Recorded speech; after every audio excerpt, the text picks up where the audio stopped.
چھوٹا سا ریکیپ کرتے ہیں اور دیکھتے ہیں کہ ہم نے کیا سیکھا. اعوذ باللہ من الشیطان الرجیم. بسم اللہ الرحمن الرحیم. رب اشرح لی صدری ویسر لی امری واحلل عقدۃ من لسانی یفقهوا قولی. ربنا زدنا علما اللہم فقہنا فی الدین. آمین. اچھا یہ بتائیے کہ سب سے پہلے تو اب جیسے ہم علم حاصل کر رہے ہیں نا، تو علم میں اضافے کی دعا کرنی چاہیے کہ جو حاصل کر لیا بہت ہے، کوئی ضرورت نہیں ہے، جتنا لے لیا انف ہے. کرنی چاہیے نا دعا. اور کیا دعا سکھائی ہے اللہ سبحانہ و تعالیٰ نے؟ خود نبی صلی اللہ علیہ وسلم کو سکھائی ہے. نور نے لکھا ہے ربی زدنی علما. تو اپنی دعاؤں میں یہ دعا بھی شامل کر لیں. کرتے ہیں یہ والی دعا؟ کیونکہ ہم بہت ساری دعائیں کرتے ہیں نا، تو ہمیں اپنی دنیا کی اتنی ساری دعائیں ہوتی ہیں کہ ہم یہ بھول ہی جاتے ہیں کہ ہم نے آخرت کے لیے بھی دعائیں کرنی ہیں اور اپنے ویل بینگ کے لیے، اللہ کی نظر میں ویل بینگ کے لیے بھی دعائیں کرنی ہیں. اور ربی زدنی علما، علم ایسا علم جو دنیا کا بھی ہو اور آخرت کا بھی ہو، لیکن بینیفیشیل ہو. دنیا کے علوم میں بھی آپ بتائیے کیا کیا ہے. اگر کوئی میڈیسن میں ہے تو وہ اس میں امپروو کرے، اگر کوئی انجینئرنگ میں ہے تو وہ اس میں امپروو کرے. لیکن ساری جب ایک نیت اور ارادہ ایک درست ہوتا ہے نا، تو اس سارے کام میں بہتری آ جاتی ہے. تو اسی طرح اگر ہم دنیا کے جو کام کرتے ہیں اس میں بھی ہمیں ضرورت ہوتی ہے نا کہ ہم اس کو پراپر طریقے سے کر پائیں. ایون اگر آپ نے اپنی واشنگ مشین کا فلٹر بھی چینج کرنا ہے، بعض کا ہمیں اس طرح کے کام بھی کرنے پڑتے ہیں نا، تو اس میں بھی علم کا ہونا کتنا ضروری ہے. تو اللہ سبحانہ و تعالیٰ سے علم مانگنا چاہیے، کیونکہ علم جو ہے وہ اللہ سبحانہ و تعالیٰ کی طرف سے خاص بلیسنگ اور نعمت ہے. میری آواز آپ سب کو صحیح آ رہی ہے؟ اعوذ باللہ من الشیطان الرجیم. بسم اللہ الرحمن الرحیم. اچھا الحمدللہ. اگر کسی کو آواز صحیح نہیں آ رہی تو آپ اس ری لاگ کر لیں. اچھا علم کو کیسے بڑھائیں؟ آپ بتائیں علم میں کیا کیا ایسا کام کریں کہ ہمارے علم میں اضافہ ہو. لکھیں کچھ چیزیں. کنٹینیو ریڈنگ قرآن، کوشش کرنا، صوبیہ نے لکھا ہے. ریسرچ کرنا، یہ بہت اچھا پوائنٹ ہے. اسپریڈ دا نالج، اور قرآن کو پڑھیں، اخلاص ہو. صحیح. اسٹینڈ فار حق، بالکل. اور دیکھیں ہم حق کے لیے کھڑے ہو ہی نہیں سکتے جب تک ہمارے پاس علم نہ ہو. کوئی بھی کام علم کے بغیر ممکن ہی نہیں ہے. ہم کیسے خیانت کرنے سے بچیں گے اگر ہمیں معلوم ہی نہیں ہوگا کہ جھوٹ کیا چیز ہے. اور محنت کرنا مسلسل، سنت کا طریقہ نبی صلی اللہ علیہ وسلم کے طریقے کے مطابق. یعنی دعاز کا پڑھنا جو نبی صلی اللہ علیہ وسلم نے سکھائی ہیں، سب کے پوائنٹس الحمدللہ اپنے دوستوں اور رشتے داروں کا یہ مجھے بتانے سے دردانہ یہ پوائنٹ بھی بہت اچھا ہے کہ جب آپ علم سیکھ رہے ہیں اور آپ اس کو سکھا رہے ہیں تو اس سے بھی آپ کے علم میں اضافہ ہوگا. جیسے ابھی آپ لوگوں نے بات کی کوشش کرنا، کہ علم کے لیے کوشش کرنی پڑتی ہے نا، محنت بھی کرنی پڑتی ہے. کیا یہ طریقہ درست ہے کہ ہم بس کسی کا لے لیں آرام سے اور خود کوشش نہ کریں؟ کسی کے نوٹس لے لیں اور بس فوٹو کاپی کر کے اپنے پاس رکھ لیں، چلو یہ میں کسی سے پڑھ لوں گی. یقین کریں کہ جب ہم کوئی چیز خود نہیں کرتے نا اپنے ہاتھ سے اور اس کو ہم بس کاپی کر کے رکھ لیتے ہیں، وہ کبھی ہمارے یادداشت میں نہیں رہتی، کبھی ہمیں فائدہ نہیں دیتی. وقتی طور پہ فائدہ ہو سکتا ہے، جیسے کچھ بچے ہوتے ہیں کہ وہ اپنا کسی سے کاپی کر کے دکھا دیا، ٹیچر نے تو کریکٹ کر دیا، اوکے فائن، لیکن کیا وہ بچہ آگے جا کے کوئی کامیاب ہوگا؟ اللہ سبحانہ وتعالیٰ ہم سارے بچوں کو کریں، لیکن انسان کا ایک ہوتا ہے نا کہ اگر اس طریقے سے علم حاصل کیا جا رہا ہے، یہ درست طریقہ نہیں ہے. جو اپنے علم میں محنت اور کوشش کرے گا اور پھر اس میں اپنی ایفرٹ ڈالے گا، بالکل دل مطمئن نہیں ہوتا نا اگر ہم کسی کی کاپی کر کے کر رہے ہیں کام، تب تک ہمیں وہ فائدہ نہیں ہوگا. اسی طرح تلاش بھی کرنا چاہیے. یہ نہیں ہے کہ بس بیٹھے بٹھائی جو ہمیں مل گیا بس اتنا ہی. کبھی آپ کے ذہن میں اگر سوالات آ رہے ہیں تو ان کی سرچ بھی کریں. سرچ کرنے سے کیا فائدہ ہوتا ہے؟ آپ کو کبھی کبھی ہوم ورک دیا جاتا ہے نا، جیسے اب ریسنٹلی تھا کہ آپ نے کچھ حدیث تلاش کرنی تھی نماز کے وقت پر قائم کرنے کے حوالے سے.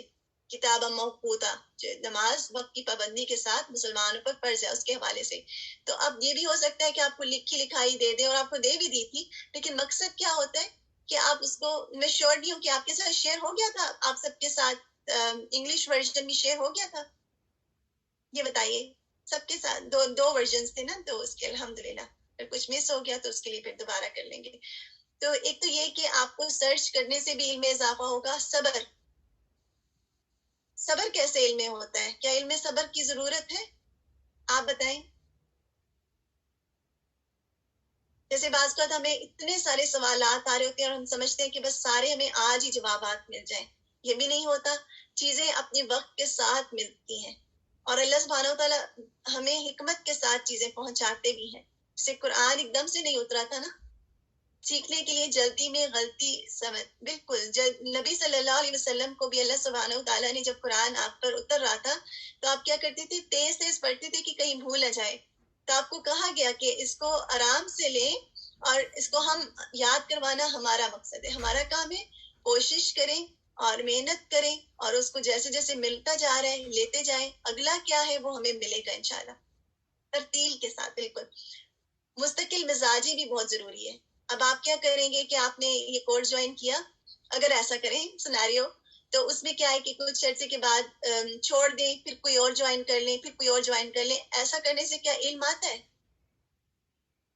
مستقل مزاجی بے حد ضروری ہے. مستقل مزاجی کے ساتھ مشکل آئے گی، آپ کو ہو سکتا ہے پریشانی بھی آئے راستے میں، لیکن جمے رہیں تو آپ دیکھیے گا انشاءاللہ علم کا جو اصل اس کا ادراک ہوتا ہے نا، جو اس کی اصل روٹ اور اس کا اصل مین چیز ہوتی ہے، وہ آپ تک ملے گی انشاءاللہ. قوت برداشت ضروری ہے. بالکل اگر ہمارے اندر قوت برداشت ہوگی، صبر ہوگا، تو ہی ہم لے سکیں گے. اور پھر یہ کہ تکرار کے ساتھ اپنے سبق کو جو آپ ترجمہ یاد کر رہے ہیں نا، ایسا نہیں ہے کہ آپ نے بس ابھی یاد کر لیا اور آپ کو ہمیشہ یاد رہے گا. آپ نے بار بار اس کو پڑھانا ہے، پڑھنا ہے، دہرانا ہے. اور بالکل مشکل کے ساتھ آسانی ہے. پڑھائی کرنا مشکل ہے، لیکن پھر اس کے بعد آپ کو جو اتنا بڑا اللہ سبحانہ وتعالیٰ درجہ بڑھتا ہے نا اللہ کی نظر میں بھی، اللہ کی نظر میں ہم چاہتے ہیں ہمارے درجات بڑھیں تو وہ علم سے ہی بڑھتے ہیں. تو وہ کیسے حاصل ہوگا؟ اچھا یہ بتائیے کہ قرآن کو کتاب آج ہم نے پڑھا، کہا گیا، تو قرآن تو ہمارے پاس کیسے آیا تھا؟ لکھا ہوا آیا تھا؟ جواب الحمدللہ موجود ہے. سسٹر منیرہ نے لکھا ہے. لکھا ہوا نہیں آیا تھا، لوہے محفوظ میں محفوظ ہے. قرآن دراصل کیسے اترا تھا بتا سکتے ہیں؟ الہام ہوا تھا نبی صلی اللہ علیہ وسلم کی دل پر، اللہ سبحانہ وتعالی نے القا کیا تھا. اور آپ کو معلوم ہے کہ جب نبی صلی اللہ علیہ وسلم پر وحی اترتی تھی، کبھی تو آپ کو شدید سردی ہو جاتی، اتنی سردی لگتی تھی کہ گویا آپ کو پسینے آنے لگتے تھے شدید سردی کے موسم میں بھی. اور آپ کو کبھی جیسے مکھیوں کی بنبناہٹ کی آواز ہوتی ہے ویسی آواز آتی تھی. اور اکثر اوقات وہی جب آپ پر اترتی تھی تو آپ کا جسم اتنا بھاری ہو جاتا تھا کہ ایک مرتبہ ایک صحابی آپ کے ساتھ بیٹھے ہوئے تھے اور آپ کی جو ٹانگ تھی قرآن ان کی ران پہ تھی، تو ان کو ایسا لگا کہ گویا وہ ٹوٹ جائے گی اس دوران جب نبی صلی اللہ علیہ وسلم پر وحی اتر رہی تھی. تو اس سے اندازہ کریں کہ اللہ سبحانہ وتعالیٰ کا کلام کتنا بھاری کلام ہے. اور ہم پر یہ اترتا ہے جب ہم یہاں پر پیٹر پڑھتے ہیں، تو جب ہم سمجھ جاتے ہیں کوئی بات اس میں اللہ سبحانہ وتعالیٰ ہمیں بتاتے ہیں. جیسے آج آپ دیکھیے خیانت کے حوالے سے جو بات کی گئی ہے، خیانت کا پہلے بتائیے کہ روٹ ورڈ کیا ہے. میں آپ کے سامنے سلائیڈ کرتی ہوں، انشاءاللہ آپ اس سے دیکھ کر بتائیے گا. الخائنین، خواہ واؤنون، چلیے اس کی ضرورت نہیں ہے، خواہ واؤنون، ٹھیک ہے. خیانت کا مطلب کیا ہے؟ خود سے خیانت کرنا کیسا ہے آپ بتائیے. چیٹ کرنا، کسی چیز میں دھوکہ دینا. اپنے آپ سے ہم کیسے دھوکہ دیتے ہیں، کیسے چیٹ کر سکتے ہیں؟ گناہ کبیرہ ہے. بنش بہت اچھا پوائنٹ ہے. بالکل آج ہم نے یہ بھی دیکھا کہ یہ کوئی معمولی بات نہیں ہے. جھوٹ بولنا، ظلم کرنا، بالکل خود کا نقصان. دیکھیے جب ہم کسی بھی سچی بات کا انکار کرتے ہیں تو ہم کیا کر رہے ہوتے ہیں؟ دراصل ہم خیانت کر رہے ہوتے ہیں نا، اور اپنے اوپر ظلم کرتے ہیں. اور انسان فرسٹریٹ کیوں ہوتا ہے؟ گناہ انسان کو فرسٹریٹ کیوں کرتے ہیں بتا سکتے ہیں؟ کیونکہ گناہ جھوٹ ہوتے ہیں نا، اور جب انسان جھوٹ بولتا ہے تو وہ سب سے پہلے اپنا نقصان کرتا ہے. اور آپ کو معلوم ہے کہ ایسی مشینیں بھی موجود ہیں جس سے کوئی انسان سچ بول رہا ہے یا جھوٹ بول رہا ہے اس سے وہ میجر کر لیتے ہیں، کیونکہ اس انسان کی جو باڈی کی جو سچویشن ہے، جیسے آپ جو ریز ہیں یا بلڈ سرکولیشن ہے یا برین پہ کس طرح سے افیکٹ ہو رہا ہے، تو وہ تمام چیزیں مانیٹر ہو سکتی ہیں. تو جو جھوٹ بولنا ہے وہ دراصل اندر سے جا کر ڈسٹرب کرتا ہے. تو اپنی باتوں میں ہم نے کچھ چیزوں کو نوٹس کرنا ہے کہ اس ویک کے لیے کچھ چیزیں ہم جو اپنے لیے لے کے جائیں گے. اپنے لیے سوال لکھ لیں. یہ کیا میں جھوٹ بولتی ہوں؟ پہلا سوال تو یہ ہے. کیا میں کچھ چیزیں جب بات کرتی ہوں کیا میں ان کو اسی طرح کہتی ہوں جیسے کہ وہ ہیں؟ بعض کا ہم بہت زیادہ نا اس کو اردو میں کیا کہتے ہیں کہ کسی چیز کو بڑھا چڑھا کر دیتے ہیں, اس کی جگہ سے ہٹا دیتے ہیں, کسی کی تعریف میں بھی ایون. تو ہر چیز کو اس کی جگہ پر رکھنا چاہیے جیسے کہ وہ ہے. اور اسی طرح کیا میں ریئلائز کرتی ہوں کہ جب میں جھوٹ بولتی ہوں؟ تو لکھ سکتے ہیں یہ سوال آپ. یعنی یہ ریئلائزیشن کہ کیا میں نے ابھی اپنی جو سینٹنس بولا ہے, کبھی کبھی ہم بولتے ہیں نا, فوراً ہمیں احساس ہوتا ہے نہیں اس جملے کا یہ حصہ درست نہیں ہے, اور فوراً ہم اس کو کریکٹ کریں. اسی طرح کہ جب ہم ریئلائز کرتے ہیں تو اس کے بعد پھر اللہ سبحانہ و تعالیٰ سے اس کے لیے توبہ بھی کرنا اور اپنی اصلاح بھی کرنا. اپنی اصلاح کیسے کریں آج ہم نے یہ بھی سیکھا تھا. اگر ہمیں اپنی کسی غلطی کا احساس ہوتا ہے تو کیسے اصلاح کریں, خود کو کیسے سزا دے سکتے ہیں. چلیے میں اس بات پہ ختم کروں گی کہ آپ دیکھیں کہ ہمارا جو نفس ہے نا وہ ایک گھوڑے کی طرح ہے. اسٹینڈ اپ اینڈ سے استغفار. بالکل. تو جیسے ایک بچہ ہوتا ہے, ہمارا نفس سمجھ لیں ویسا ایک بچہ ہے, اور وہ آپ کو کہے گا اپنے فائدے کے لیے جھوٹ بول لو, جو دل چاہ رہا ہے وہ کرو. گناہ کی کوئی بات ہو تو وہ اس میں بھی فوراً آپ کو اریٹیٹ کرے گا کہ کر لو کوئی بات نہیں ہے. تو جب کبھی وہ ایسا کرے تو اس کو کبھی چھوٹی چھوٹی سزائیں دینا. ایسی سزائیں نہیں کہ اپنے آپ کو نقصان پہنچانا, لیکن جب ہم ان کو اس نفس کی کوئی بات نہیں مانتے نا تو بالکل آپ کے کنٹرول میں آنے لگتا ہے. ہم نے نفس کو کنٹرول کرنا ہے, نہ کہ نفس ہمیں کنٹرول کرے. اور جس انسان کا نفس کنٹرول ہو جاتا ہے نا, روزہ اسی لیے اللہ سبحانہ تعالیٰ نے رمضان کے روزے دیے کہ ہمیں طریقہ آ جائے کہ نفس پہ کیسے قابو کرنا ہے. تو اس کی ساری باتیں نہ مانا کریں. سارا دن وہ جو کہتا ہے دل وہی نہ کرتے رہا کریں. کبھی کبھی اس کے برخلاف بھی کیا کریں. کبھی وہ کہہ رہے ہیں کہ یہ کر لیں تو آپ نہ کریں اس کو. ضروری نہیں کہ ہر وقت ہی اپنے اوپر سختی رکھیں, لیکن اپنے اندر دیکھنے کی عادت ڈالیں انشاءاللہ, تاکہ ہم ایک وہ بندہ بنے, وہ مومن بنے جو اپنے رب کی موجودگی کو محسوس کرتا ہے. چلیے انشاءاللہ آپ ایک اور چیز بتا دیجیے گا کہ سرگوشی کرنا ناپسندیدہ ہے. جیسے اگر ہم لوگ کسی محفل میں بیٹھے ہیں اور دو دوستیں بیٹھی ہیں اور وہ آپس میں باتیں کرتی جا رہی ہیں اور باقی لوگ بس بیٹھے ہوئے ہیں, یعنی کان میں, اور بہت آہستہ آہستہ بات کرنا, کیا یہ اچھا طریقہ ہے؟ کیا ایک مومن ایسے کر سکتا ہے؟ کیونکہ اس سے دوسروں کو تکلیف ہو سکتی ہے نا. لیکن کس بات میں سرگوشی کرنا, کون سی 3 چیزیں ہیں جن میں سرگوشی کرنا ناپسندیدہ نہیں ہے بلکہ پسندیدہ ہے؟ نیکی کا حکم, نیکی کی بات کرنا ہو, صدقہ دینا ہو, یا اصلاح کی نیت سے, امر بالمعروف کی نیت سے.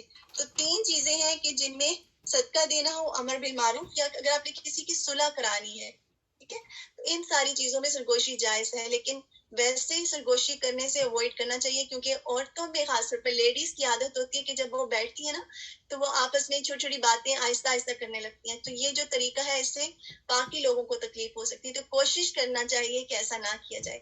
چلیے انشاءاللہ آپ لوگ ایسا کریں, 5 منٹس کی بریک لیں, اور جزاکم اللہ خیرا کثیرا. آپ اتنا اچھا اٹینٹیو الحمدللہ رہتے ہیں, اور پھر آپ ماشاءاللہ پورے طریقے سے پارٹیسپیٹ بھی کرتے ہیں. میری اللہ تعالیٰ سے دعا ہے کہ آپ کے لیے جو سیشنز ہیں یہ بہت فائدہ مند ہو.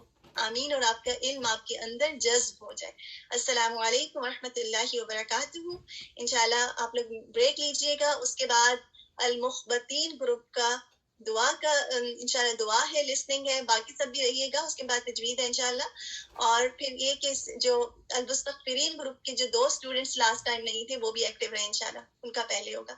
السلام علیکم ورحمۃ اللہ وبرکاتہ.